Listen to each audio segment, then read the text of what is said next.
But happy to be here with everyone this morning.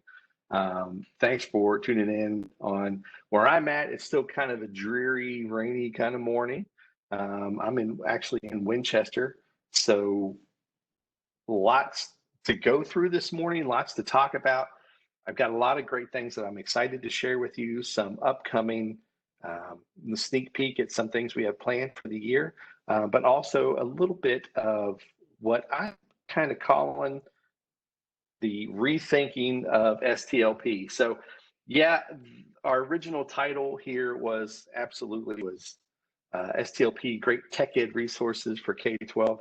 But as Brian can tell you, every year when he asked me, is that title okay? We need to change it. And I'm like, yeah, that'd be great. And then invariably things come along. And in the weeks preceding, after everything's sort of been published, I think, wait a minute, I really need to talk about something else. So we are still going to hit some great resources because I have a pretty exhaustive list of things that I'm looking forward to sharing with you. We're not going to dive too deep into all of that. We're going to hit some of the highlights, but I do want to spend some time today challenging you to rethink what you imagine STLP to be, and whether you're coming at this from the perspective of a complete newbie and you're kind of dipping your toes in the water and you've heard of STLP and you're kind of trying to figure out if it's right for you and your students, or if you are a seasoned veteran. I can look through our list of participants and I see a few multi-champion folks in the group, some STLP coaches who have joined us today, who have been to state, who have won multiple categories with different groups of students and different events. So we're going to bring all that together and look ahead to what STLP can or will be for this future coming up. Now, what I do want to point out, though, is here on this main slide, there's a couple of things. In the top right corner by the STLP logo, that is a bit.ly, a link directly to this slide presentation. So you don't have to worry or stress that you're not going to get access to the things that I talk about. I might zoom over a couple things here and there. You have the slide deck, it's yours, and you can access all the resources that we've included here at any given time. But the other link I want to share with you is down at the bottom. Now, I know that we're still going to be using the chat window, and you're welcome to use that if you have questions within WebEx. But if you also, you'll notice down here, there's another bit.ly to bit.ly/STLPKETBC. And let me show you what that looks like. I'm just going to slide this over here. So you'll see, pull that up a little tighter, but what you'll see is just a really simple access to a spot where you can put in a question, a statement, and we'll respond to it as I see them coming in. And if I miss it that way, I know that I can refer back to you. I can reference back to the question and solve it for you right away. So we'll keep that rolling, that back channel, and it'll pop up in a few different spots. STLP KET Okay. So let's start here right away. Let me just introduce myself. And if we haven't had a chance to meet yet, I hope that we get to. I hope that we get to meet face-to-face soon. But my name is Jeff Sobalski, and I do have, I don't care what my team says, I have the best job in the state of Kentucky because I get to lead the STLP program and also be a digital learning coach at the State Department of Education in our Office of Education Technology. So a little bit of my background is by way of Pittsburgh, Pennsylvania, made my way to Kentucky for my first opportunity was in Clark County in Winchester to teach high school social studies, and also got a chance to act as sort of the school-wide technology resource teacher. And then eventually moving my way up, I guess you might say, to a district-wide TRT, which is what we used to call them. Now we're called DLCs, Digital Learning Coaches. And so got to see things from a different perspective there before I moved on to serve as the the CIO DTC, the technology lead for the district, for about 6 or 7 years before an opportunity showed up to throw my hat in the ring to try and lead STLP for the state. And so I've been with KDE since 2013, and we have seen a lot go on with STLP over the years. But there's my Twitter handle, and I know that you can find me on email if you need to. You can also get to me through our STLP website. But I throw the Twitter handle up here because if you haven't embraced Twitter yet as a professional learning network, it is one of the strongest ways that you can get really neat, cool ideas about what you can do with your students in the classroom with STLP. And so if you aren't on Twitter, I would encourage you to think about creating a Twitter account, at least for your school activities. And if you are on Twitter, give me a follow, and I'll try to also make sure I connect you with a lot of other cool folks around the state, because a big part of what I do is just bringing people together and making connections. So we can start here with a basic concept of what is STLP. And it seems like a really easy, basic question, but actually it can get a little in depth.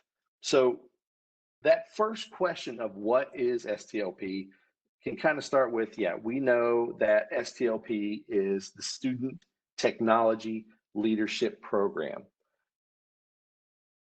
It could be lots of things. Maybe it's the Student Technology Learning Program. Maybe it's the Student Technology Leadership Project. Make it be, what I'm trying to say is that, yeah, the letters were established in 1994 as part of CARA. And a little bit of history behind that is that STLP was established when we were trying to figure out, we had just really invested statewide in getting technology to schools across Kentucky, getting the internet into schools. And a lot of effort went into it before someone finally said, how do we know what the kids are even doing with this technology? How can we show that they're learning anything? And so STLP was born as a platform to let schools, teachers, students show off what the kids were actually doing with the investment that was being made in their community. So it's 1994. So I will challenge anyone to really kind of take a peek at anything in public education since 1990s that is still around, that's worthwhile.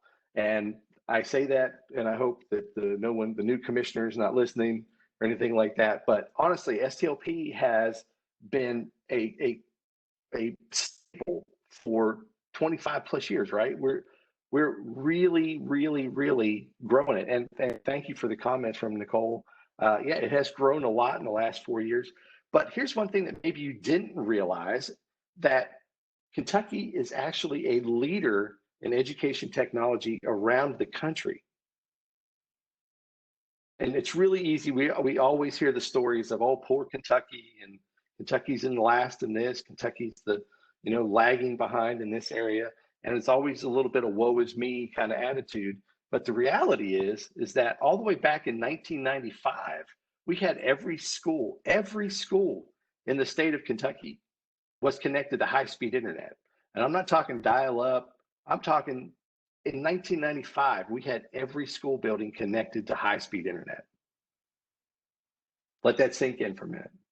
We were the first state in the nation to reach certain benchmarks later on in the early 2000s for high-speed internet to our schools.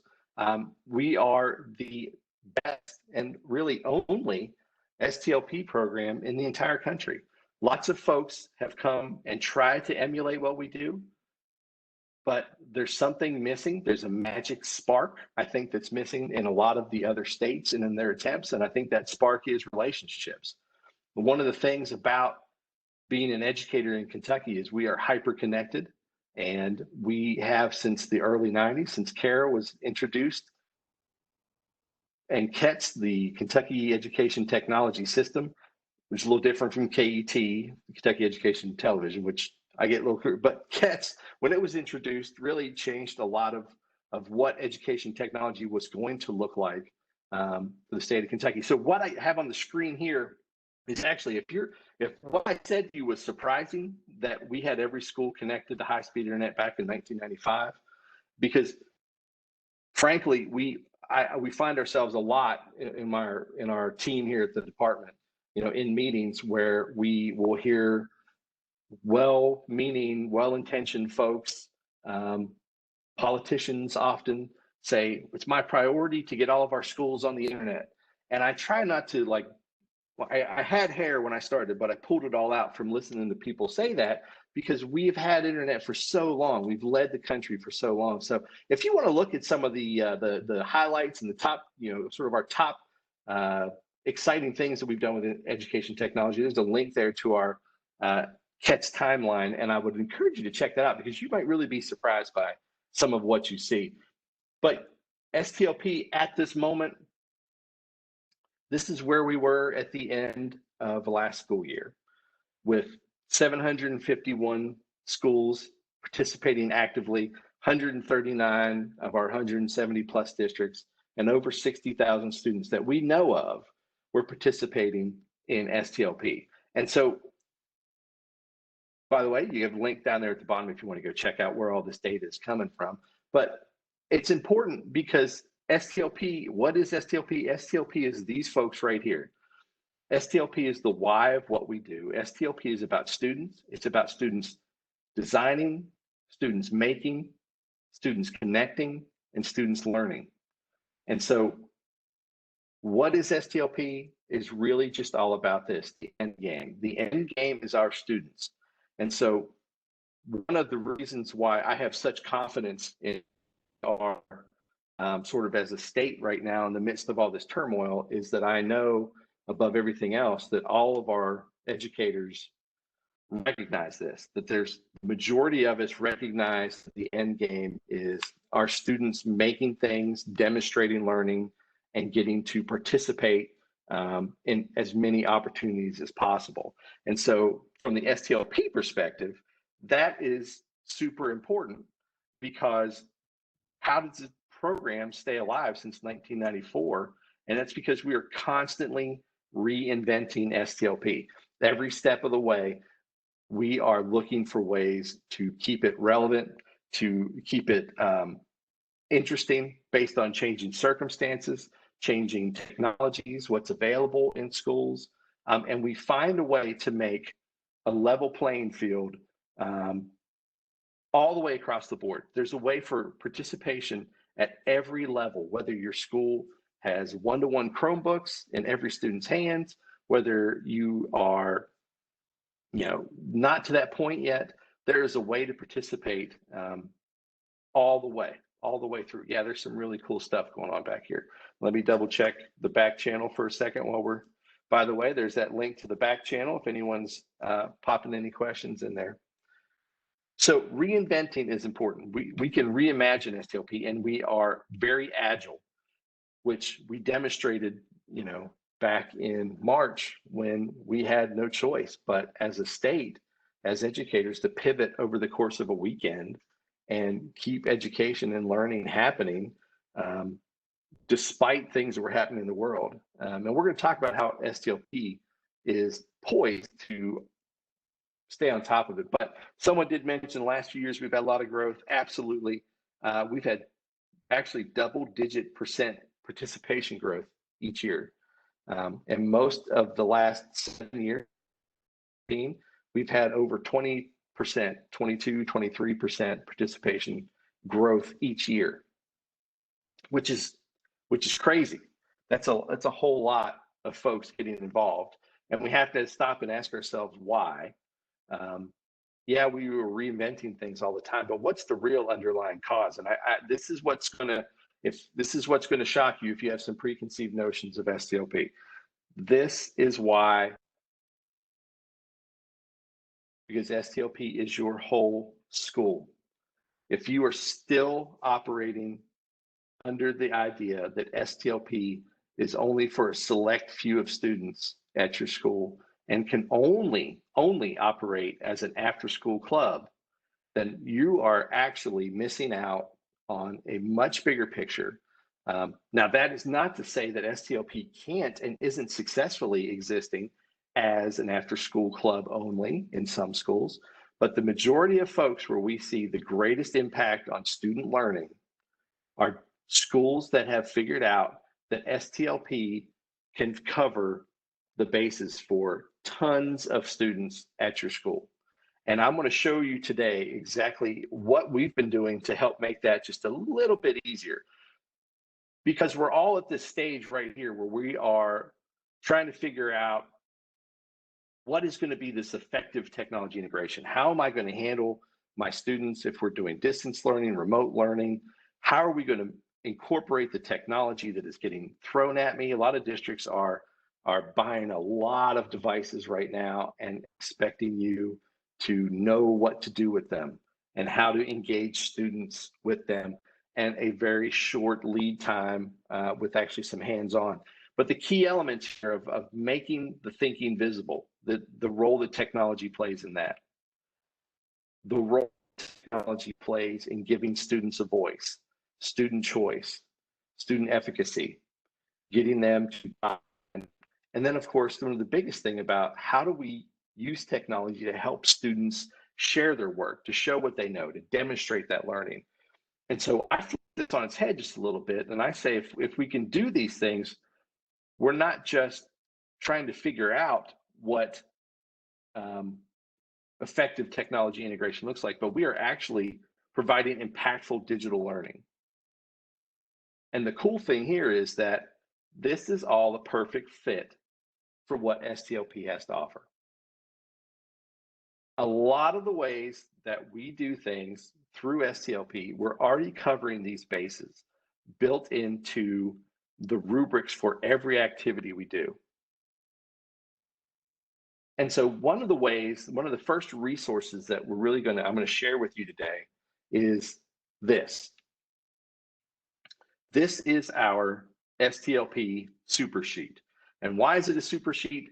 Because I was trying to think of something clever like a HyperDoc, and I thought, well, a super sheet, what we have here is just simply a giant Google sheet that lists and links and describes every single activity, category, resource that STLP offers. Now, there's two sides of the sword, right?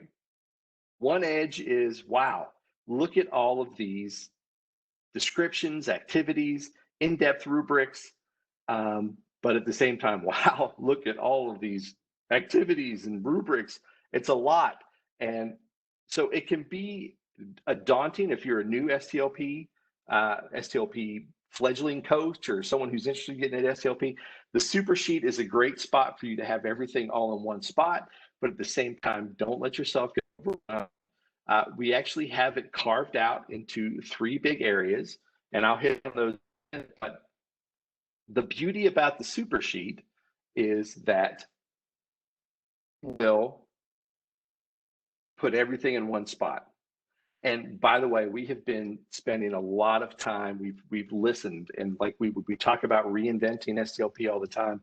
A major update, just like a lot of folks, we went into quarantine, and a lot of folks, if you watch the stocks that went up around the country when we went into lockdown, Lowe's, Home Depot, and Sherwin-Williams Paint, right? So how many of us got involved in some quarantine remodeling?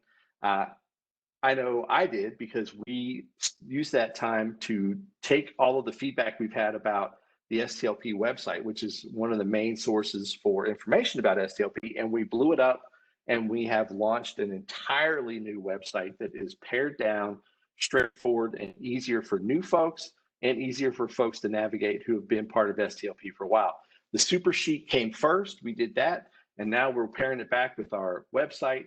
And we have lots of other things that we're excited. We're going to share, and I'll hopefully hit on a few of them here. But having the resources at your fingertips to review, and it's accessible for your students.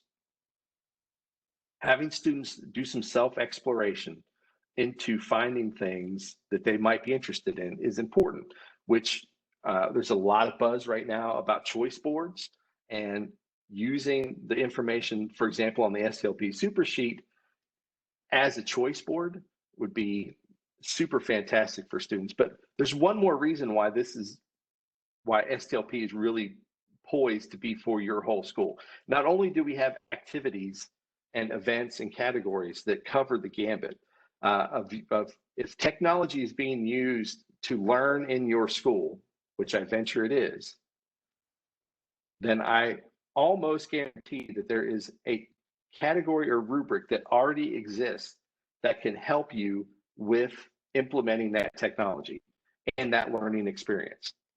And so we take the work out of it for you. So much so, we have also, jump this ahead one, is we have also taken and implemented the Kentucky Academic Standards for Technology.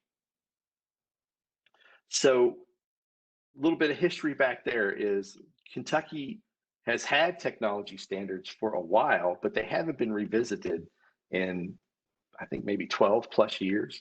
And obviously, updating standards to meet the needs of today's students is challenging. And if there's probably, I'm looking through the list of folks that are participating right now, and I know that I'm seeing several who actually participated in helping write the Kentucky Academic Standards for Technology over the last year or so.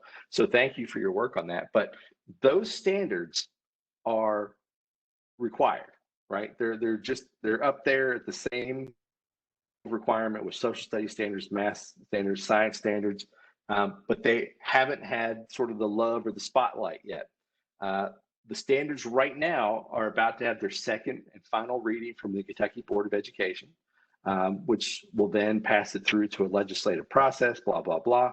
And we're hoping that by the end of, by this fall, those standards will be in reg and will be something that we can put out and are readily available for everyone. There's some draft versions out there, but they won't be implemented until the 21-22 school year. So that gives us a whole year to figure out how do we incorporate these standards into our teaching. And what we've done with STLP is we've taken the standards and we've already built everything.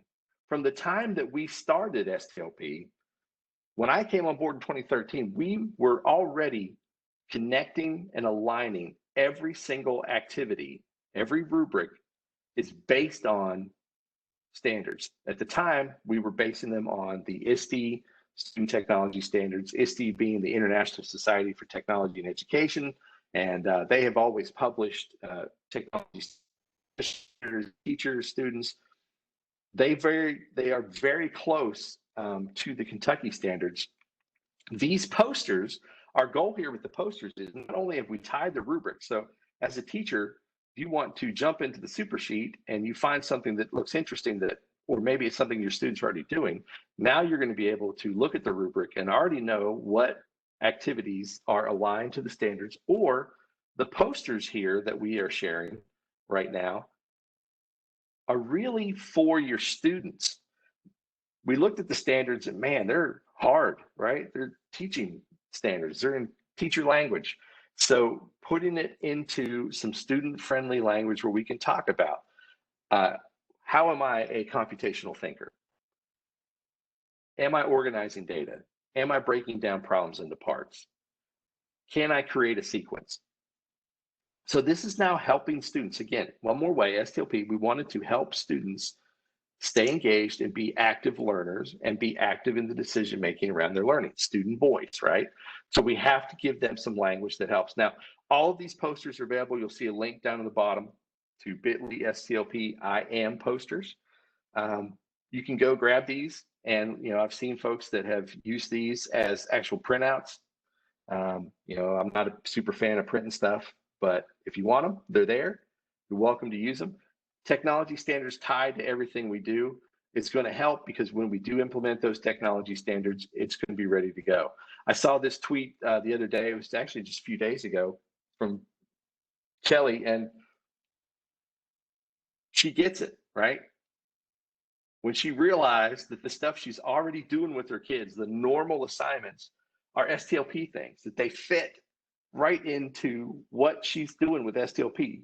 And so the added benefit is it goes two ways. One is she can take advantage of the resources that STLP brings to the table, doesn't have to recreate things like rubrics, but at the same time, she is also able to, if she chooses, submit those student assignments as STLP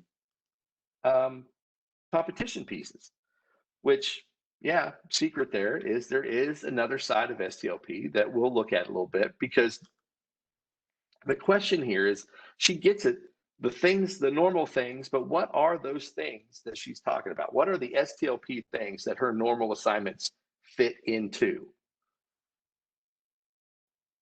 Brief overview of how STLP has worked is we have 3 big events.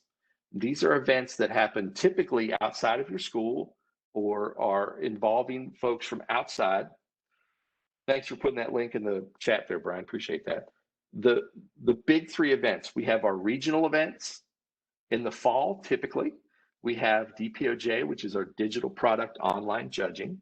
We'll talk about that real quick. And then, of course, we have our big state championship. And the last few years, it had been in Lexington. In 2019, our state championship, we had close to 15,000 folks come together.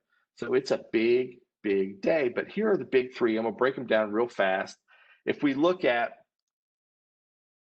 the first of the big 3, regionals typically happen in the fall. We have been blessed in that we have some fantastic partners around the state. We take regionals to 8 different regions. We actually added a 9th event last year because STLP has grown so much that we needed to add one in Owensboro. But the idea here is that students would actually come to a regional event and share a project idea that they have been developing, something that is in the works, and try to convince some judges that they have thought through the process. They have some long range and some legitimate marking points along the way, so they know where they're going to be. And also at regionals, we would also time to interview and find students who were interested in coming to our STLP state championship in the spring and helping us on different service teams, because that state championship is basically led by students. It is, of course, supervised and guided by adults, but the main sort of cogs in the wheels are the students who are running the show behind the scenes. Okay, so great question.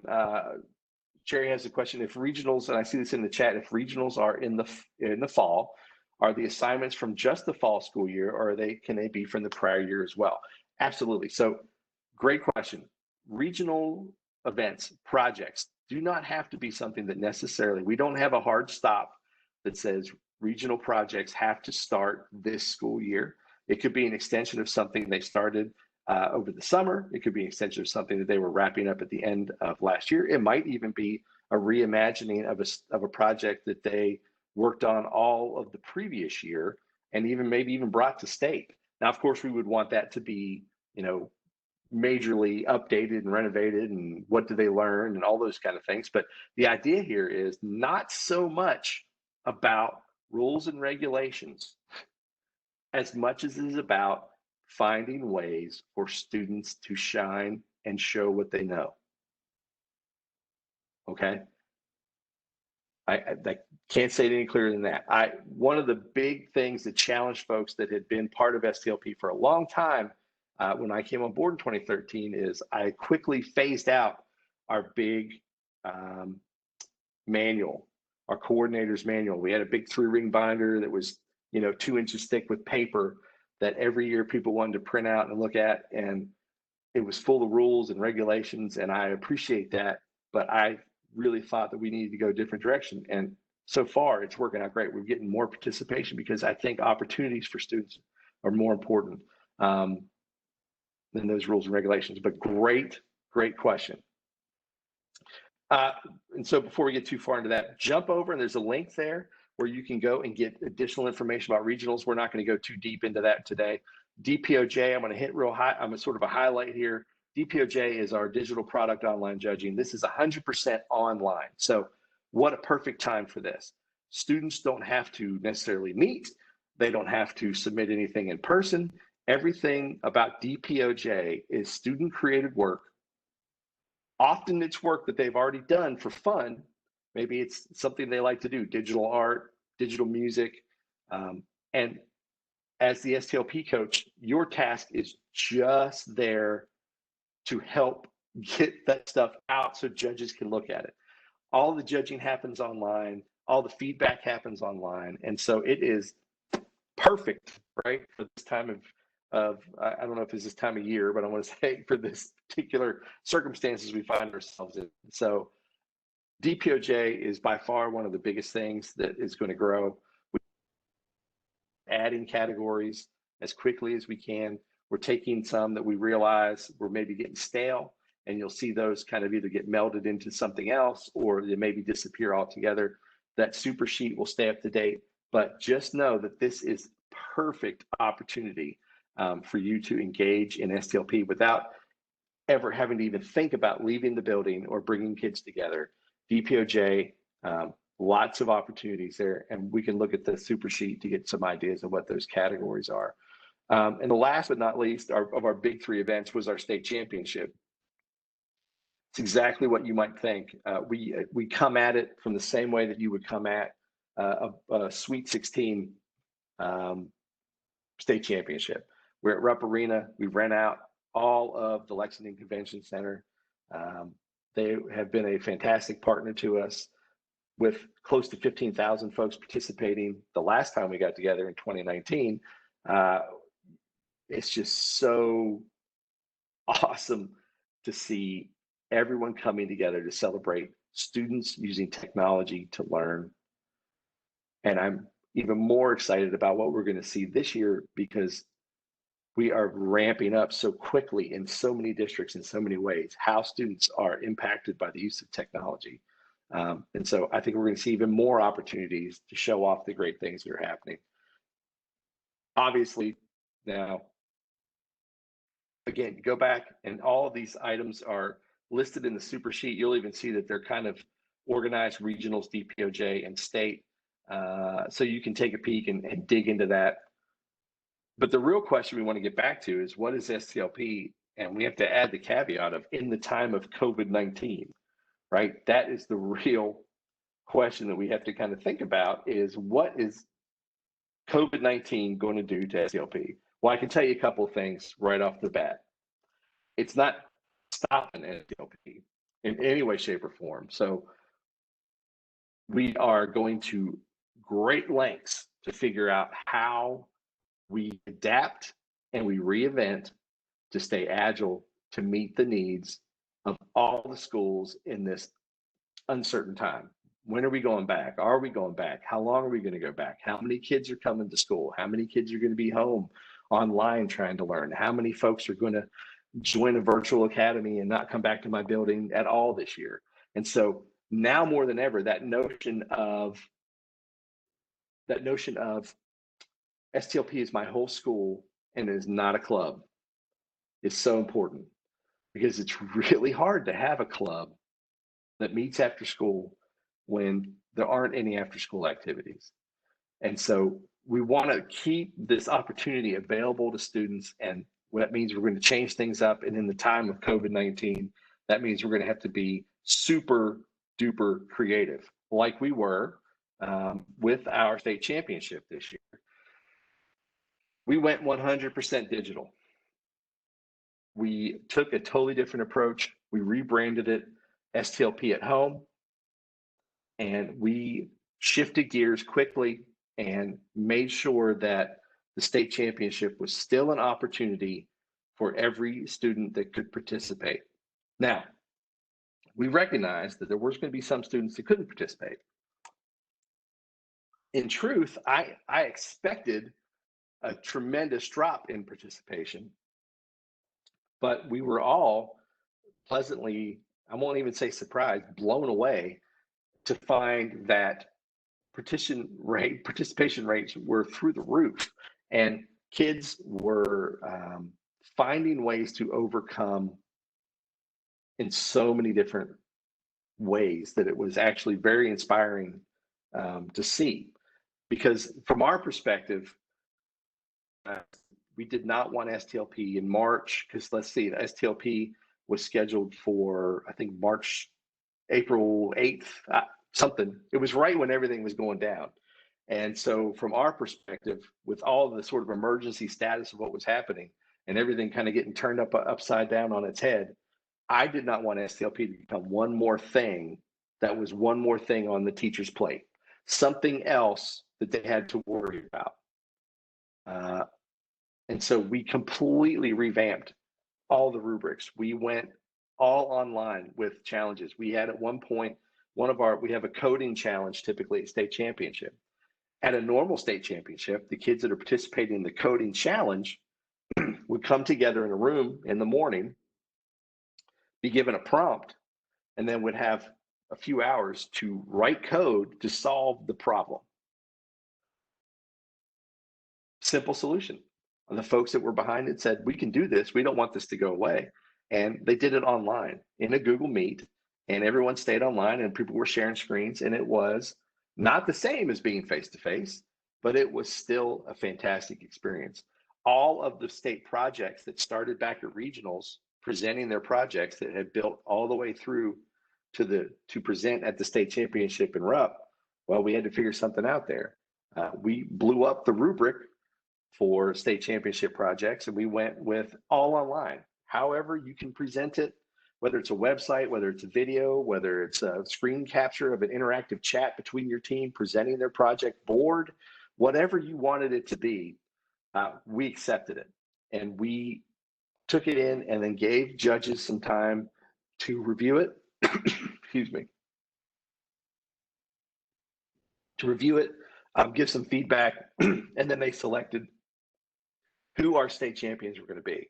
So it was a fantastic, inspiring, we went 100% that we were probably the first large scale, all online, all digital event that kicked off because it happened so quickly after the COVID-19 emergency hit. And Brian's put a link up in here to the STLP. You can go and take a look at this and take a peek. It was so inspiring to have, even the lieutenant governor sent us a congratulatory message video that we posted. But the cool thing about this is you can go in there and you can see, well, it was an unexpected side effect, positive unexpected side effect was for the first time ever, we have captured all of the presentations that were given at STLP State, because we have links in there to every presentation the students submitted to participate, which means now as STLP coaches, we have something we can learn from. We can go in and we can sink our teeth into some stuff, and we can see just exactly what our teams are trying around the state and what they're doing. And we can see some exemplars from our champions. All that means is that we had to sort of get over STLP State. We called it STLP at home. And now we had to look forward and figure out how are we going to re-engage folks with STLP. Because of our flexibility, we were ready to do that. Again, there's our link to the back channel if anybody has some additional questions. I know there's some in there. I'm going to address those in just a moment. But here's my biggest advice as we are re-engaging folks as we head back this fall. Stop digital and start digital. By that, what I mean is it was really tempting at this point to digitize a lot of the work that we may be handed out or presented as NTI packets. And there's a distinct difference between digitizing a worksheet and starting to think digital learning. And there are challenges there, and I know that it's tough. This is the kind of thing that is cruel, because there are so many things happening and coming together, and we of course all recognize that sometimes it's going to be sink or swim, and a scanned worksheet might be important to keep us above water. But if we start now, as awful as the resurgence of COVID is at the moment and the possibility of school opening being pushed back, it gives us a little bit of breathing room to now start thinking digitally from the beginning. And STLP plays a huge role in that. So I'm going to share this, and I'm not going to take any credit for this, but as we think about shifts and considerations that we had to take into account for STLP at home, they really sort of apply to the same situation we're looking at now.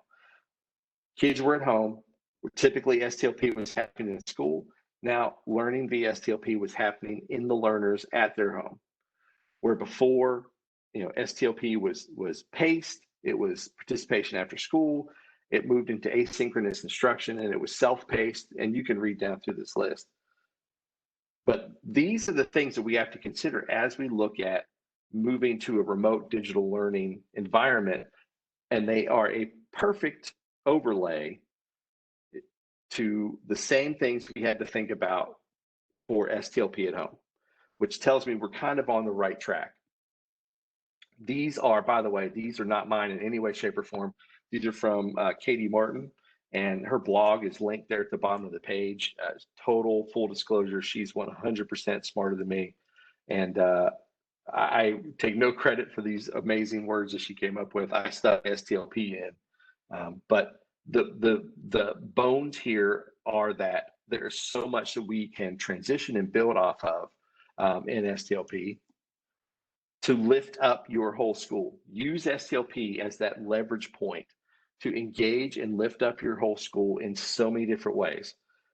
Consider a few things. Here's a few things to consider that you could do available today. Consider a student STLP support hotline. Now think about this. We are heavily engaged in purchasing and deploying new devices out to students in our districts. People need help. Now, I'm not talking about a physical help desk where a broken machine comes in and there's a student there who maybe fixes it. Forget that. We got too many worries about what's infected and how do we disinfect devices. What I'm talking about here is a few students online every day with office hours taking calls from people that need help. Students who are already in there, who know what they're doing and can already be helpful. Put them in a role where they are exhibiting their leadership and participate in providing technical support. There's going to be and this could be technical support for other students. This could be technical support for parents who are trying to help their student log into Google Classroom for the first time. Lots of different ways to get involved with that. Here's another thing to consider. We have a explosion of digital learning coach positions in the state of Kentucky, like a 150% increase over the last year, because districts are recognizing the valuable role, the invaluable role of digital learning coaches and how vital they are to all of these plans. Everyone's talking about digital remote learning, and a lot of people are, I don't know where to start, but digital learning coaches know what to do. How about we engage student digital learning coaches? We'll call them SDLCs, and they could be available to help peer mentor other students, teachers, and I'm talking K through 12, because this is the beauty of STLP.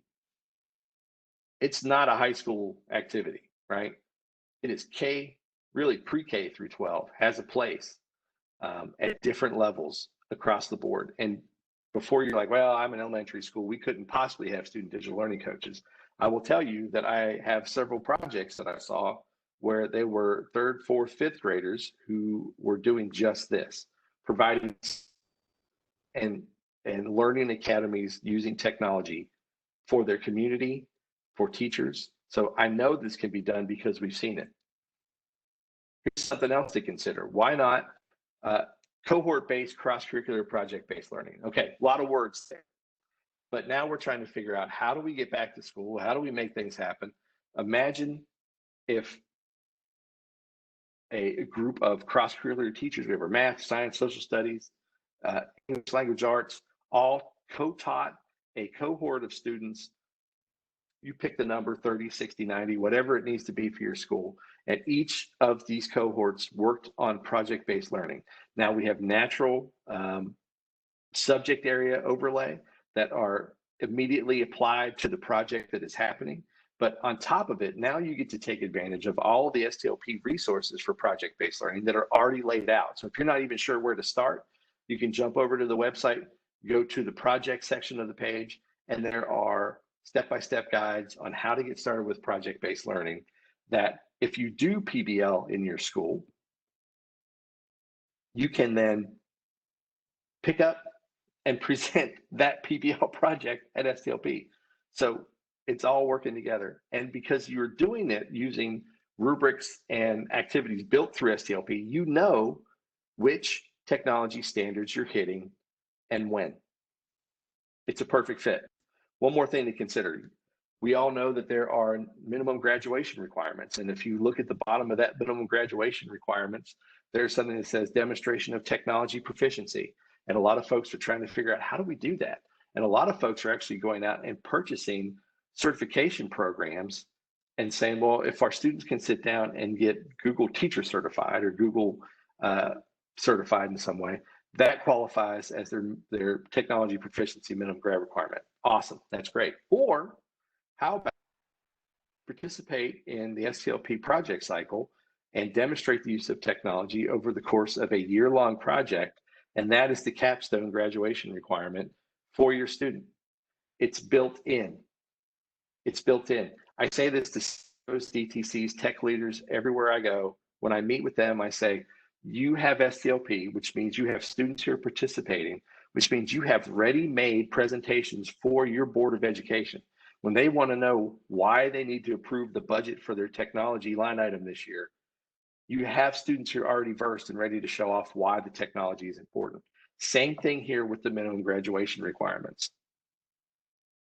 Great Jefferson County's backpack of student success, profiles of a graduate that we see in Fayette County. I think we're seeing that in Shelby County. All of these things fit into STLP. And maybe it's not a perfect fit for the program in your district, but it is a perfect fit for practicing presentations and presentation skills, which are very hard, and using it within a framework and on a platform that is custom made to highlight and showcase students. And then, of course, one more thing to consider, we've hit on this a lot, but those Kentucky Academic Standards for Technology align to those STLP rubrics. If you just participate with STLP, you know you have all sorts of technology standards in place. Check those off as you go. So lots to consider. I want you to see this stuff for yourself. If you jump out and go to that STLP at Home site, you're going to see links to all of the presentations, all of the champions. You can get exemplars from the DPOJ categories. You get exemplars from the project categories. You can see everything that STLP boiled down to last year, and it's so exciting. So Brenda, I see your question there. We work with state agency schools. We absolutely have. Obviously, some over changes it ebbs and flows, how it goes with the state agency schools, but we're always on board. We want to work with you. And here's one more thing to keep in mind. STLP is fully inclusive. And by inclusive, I mean every single need that the student has, whether if it's a need that they might have in the classroom, an accommodation they might have in the classroom, that accommodation is respected and absolutely allowed, incorporated, encouraged to be incorporated in every STLP activity. I hear folks get off board sometimes, say, well, my special needs students can't do STLP. Why? Of course they can. We have everything built in to meet the needs of your students. So please don't let that be a barrier that you think exists, because it does not. Now in there, I'm not going to play the video right now because we're running kind of to the end here, but as I mentioned before, for the first time ever, we have actual presentations from the students. I know it's crazy to think, how have we been doing STLP since 1994 and we haven't captured student presentations? But we have. Finally, we have them, and it's going to change the way It's reinvented how STLP is going to roll. And so for our seasoned STLP coaches that are on the call right now, know that we're changing some things up, and rubrics are going to be a little bit different, and we're going to be looking for some different ways for you to interact with judges and for judges to interact with your projects. I would highly recommend explore all the champs. You'll see the link down there. Go to that STLP at Home site, watch these videos, and absolutely enjoy that. Most importantly, there's an I was going to show it, but it's a little too long. You need to watch the reaction video, because I sent out, before we were going to make our announcements, I sent out an all call. I said, hey, listen, we're going to be making a YouTube live, who our winners are, and videotape your kids, video your students. And we have some fantastic reaction videos from some of our state winners.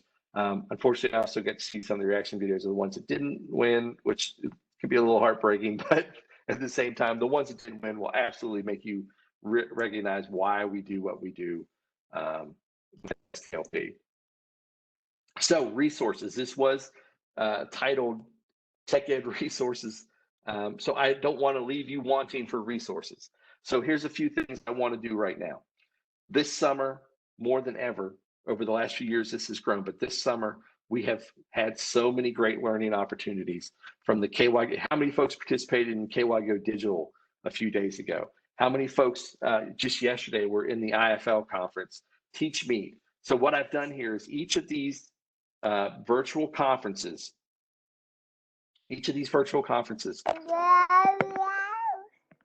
have linked online access to all of the presentations from those events. So I've linked you to each one of those access pages. So it wouldn't do me any good to sit here and go through how Google Forms works, because Jason Reed did it and it's fantastic.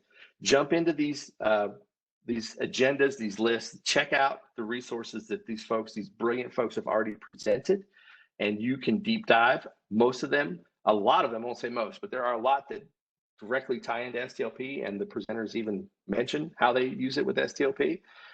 Another set of resources here, there's two very important things. One here on the left of your screen is our new STLP website, which you can get to at stlp.education.ky.gov, or do Google search for STLP. Watch out, it wants to autocorrect to stop. But look for the STLP website. You'll see that we have lots of stuff there for you. And this Wakelet, if you haven't gotten into Wakelet too much, I have over the time, I use Wakelet as a sort of a curation tool.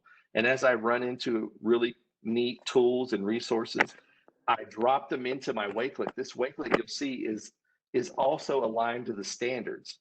So tools that fit and meet certain standards, whether it's global collaborators, whether it's creative communications. I have linked resources in there under those different categories to try and make things a little bit easier for you. Last thing I'm going to leave you with is something that I'm proud of, and I want to make sure that you're aware of, because this is another resource for you. Like I mentioned before, the Kentucky Digital Learning Coach Network has been exploding over the last year, but I want you to recognize, and I mentioned Twitter before, and how it's a very valuable part of your learning network. If you don't have if you're currently not in the KYDLC role, we have a lot of library media specialists on the call. We have a lot of administrators. We have a lot of instructional supervisors. We have a lot of classroom teachers. You can still take advantage of the learning that they have through the KYDLC hashtag, through the KY Go Digital hashtag. Take advantage of this stuff, but also take a look. Here's the folks I get to work with.